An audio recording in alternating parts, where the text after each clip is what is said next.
What's good, YouTube? It's your boy, Mr. YG82, coming at y'all yet again. Top 16 finish at the Remote Duel Invitational Qualifier. Unfortunately, I cannot make the top 8 again, but we walking away with another Alex to play mat. So I already sold the first one. I already sold the Nats 2020 mat. So I'm playing on one of my favorite mats, the Extravaganza mat.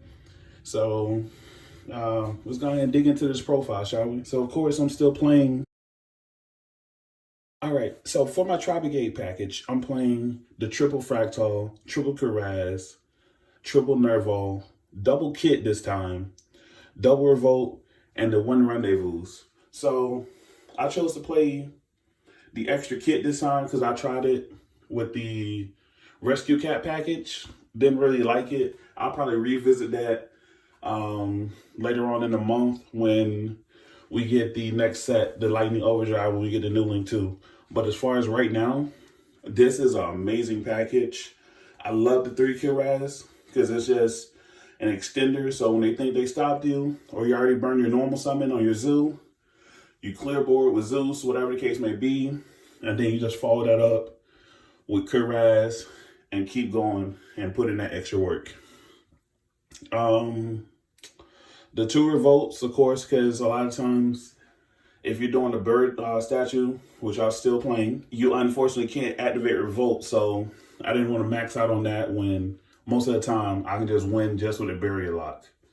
And then, of course, the Rendezvous to protect the barrier. I mean, Rendezvous is ridiculously amazing. So, yeah, there's that. All right, so for the Zoo package, I actually cut it down a lot. All right, took out the Thor Blades, took out a Whip. I cut it all the way down. I think I was playing like 10 plus the Barrage. And it was just like, yo, I gotta cut it down because like a lot of times the Zeus play is literally the follow-up play or like I need to break board type play. It's never like usually like in my first play. And of course you play the one Barrage because it's literally that 5th monster. So Barrage is just like, it's ridiculously good. And it got negated once only because I slightly misplayed. I was supposed to summon Alpha, then normal summon Barrier, and bounce 2. And of course force out the negate there and still have a monster on board. But unfortunately, I did it in the incorrect sequence. I summoned the Barrier first and then was like, oh, well, whatever. But so a couple of misplays today. Head probably wasn't on right all the way. But this is an amazing ratio.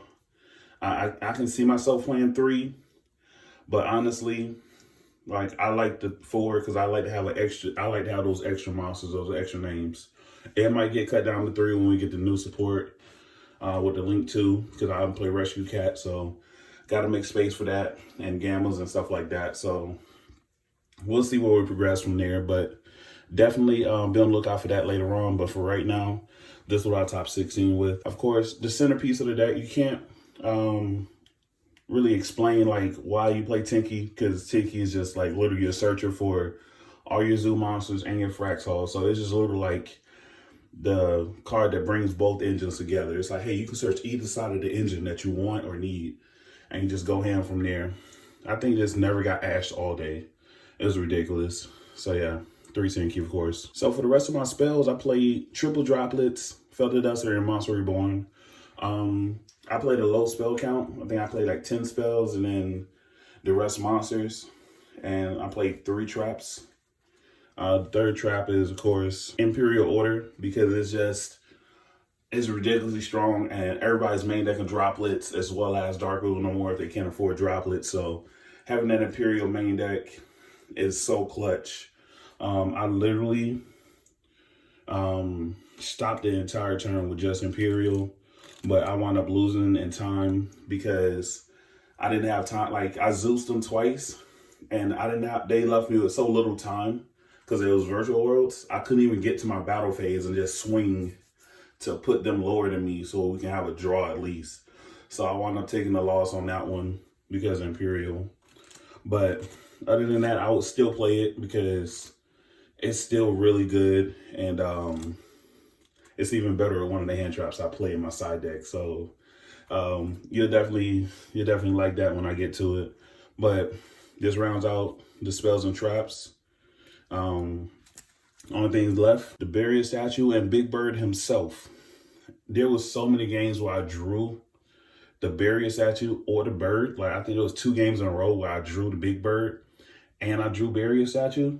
Like it was so ridiculous. And I was against Dinos and I still won that. It was ridiculous. Like game 1, I think I opened against Dinos, like Big Bird, whole bunch of other little stuff. I couldn't really play. Game 2, I opened up with like 5 hand traps, no starter cards. And somehow I dug my way out of that hole and won those 2 straight. But actually, no, I won game 1, even though the hand was subpar. Game 2, I opened with 5 hand traps. And then game 3, this is real quick. Barrier lock, end phase, drop Big Bird, and went ahead and closed them out. So it's pretty good. So now for the hand traps. For this, I played Triple Droll, which ended turns. It is amazing. I played Triple Ash, because those are like literally Ash is probably the best hand trap in the game right now. So between these two, I would definitely play 3 of each of these. And yeah, there's nothing else to say about these. These just amazing. I would definitely keep these at 3. All right, so for the last couple hand traps in the deck, Nibiru and Ghost Bell. So I decided to play Ghost Bell because I didn't want to lose any of the new stuff, and a lot of those play out the grave and stuff like that. So I want to play Bell just so I can be well-rounded as far as hand traps. It was dead all day. Didn't play any of the new stuff. I literally played Dragon Link, Virtual World, Dinos, BA, Dragon Link, Unchained. Unchained was actually pretty interesting. I lost the Virtual World and I lost the BA. Both of those games, I literally drew all hand traps. Like, I feel like I should be playing real traps. So bells might turn into real traps. I don't know. We got to see what this Rescue Cat build is going to look like. But the bells are probably definitely coming out for sure. They got sided out every game. Nibiru actually put in some work.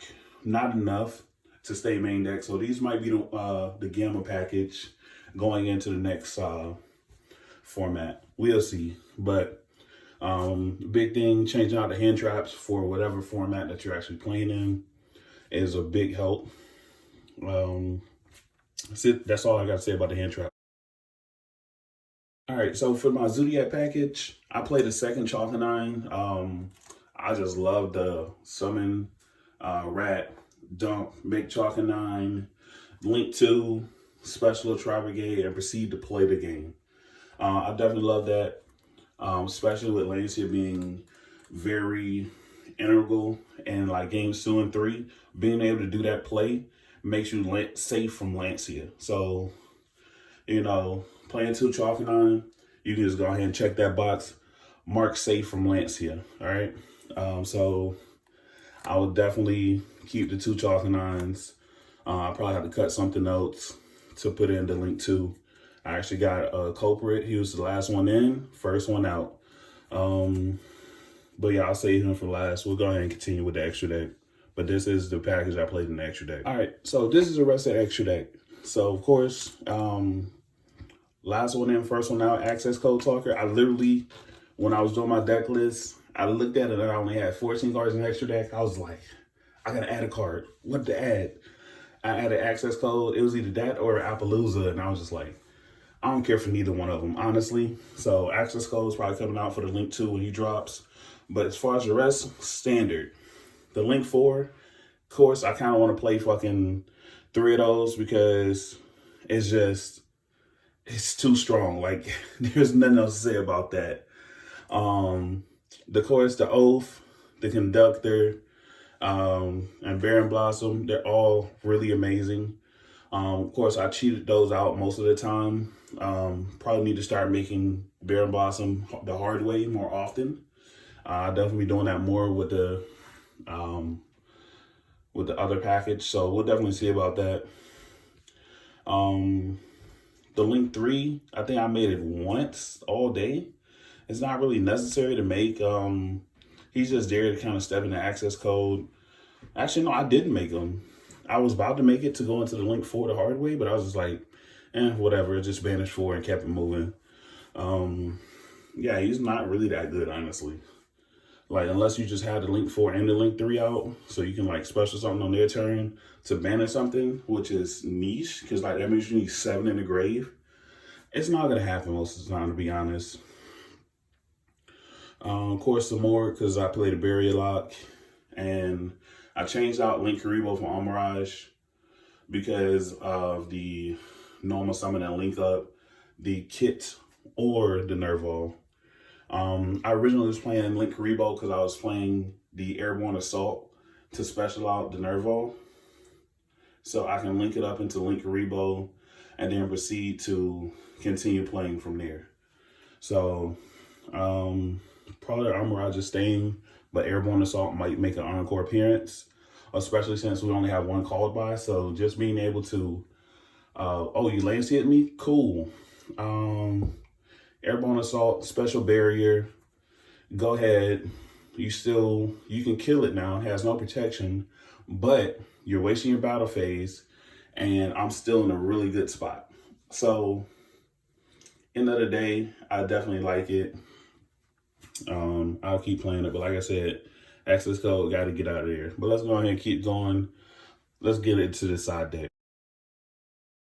All right, so for the side deck, I'm playing triple Lancia, 2 Alpha, triple Phantasmic, Called by the Grave, double Twin Twister, and 2 Unending Nightmares. I still like the Unending Nightmares, but I did not play against one Mystic Mind deck, or I didn't play against the Shaddoll Invoked or anything like that, so I didn't get a chance to hit any meltdowns and stuff like that. So just the fact that deck is still in the format, I'm still going to keep siding that card, because just being able to hit Lost Worlds, Unending Nightmares, Schism,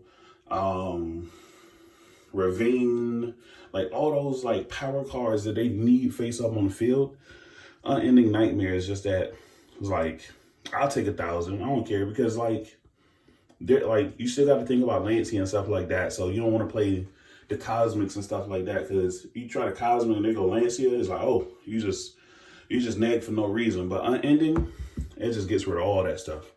The Twin Twisters, didn't actually resolve them, but I did side them in a couple times. They're definitely amazing, because you get to hit the Pandemonium and some of the other stuff that has to be activated during the main phase. I side Called by the Grave because the thing about it, most people are not main decking Lancia, right? Nobody's expecting Tri-Brigade, so they're not main decking the Lancia. So you're not going to see the Lancia to game 2 and 3. Ash, you're not really worried about, because once you dump, then you can just like, all right, cool. You Ash that, pitch for Courage, I got 2, banish, and then proceed to make plays. So I definitely like Called by the side. Like I said, if I took out the bells, I could have main decked it, but I probably would pick Alpha or something over it, honestly. So there's that. And of course, the sauce, it actually stopped an entire turn off of dinos. And unfortunately, I didn't get a chance to resolve it in the last game. I did draw it, but I had the Barrier Lock and I had control of the board. So, but Ghost Sister and Spooky Dogwoods, literally max C.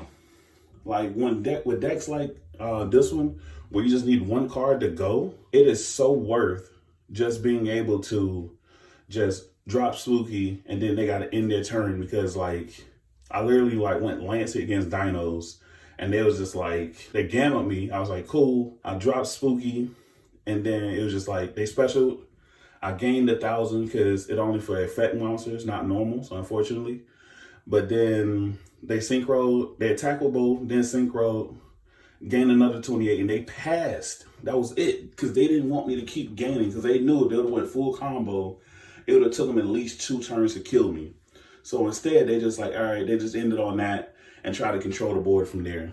So Spooky Dogwoods and decks like this that only need one card to go, amazing. I'll take that neg all day just to buy myself 2 turns. And with the time rules, and you have Prank Kids and Dragon Link as the most represented decks in the format, and they take 10-minute turns, 2 games, that's 20 minutes. That's almost half of your time. And that's not even including your turns. So you're going into time a lot more than you normally would.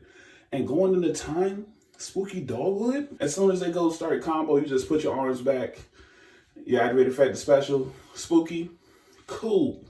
And they're either gonna keep going or they're gonna stop. Are you gonna take the Spooky challenge like you take the Maxi challenge, or are you gonna stop? Because you keep going, I'm gonna gain enough life that you're not gonna kill me in one turn. Just saying. So definitely something to think about. If you don't have your copies now, make sure you get them. But that's it for this deck profile. Make sure you guys like, comment, subscribe. Check out my Discord. I have the link below. I'm trying to hold some tournaments in there, give away some boxes. I'm trying to do a whole bunch of stuff over there. Just let me know. Like I said, I'll be in there all the time, filling orders for my TCG store. So definitely check me out. And this is Miss YG82 signing out.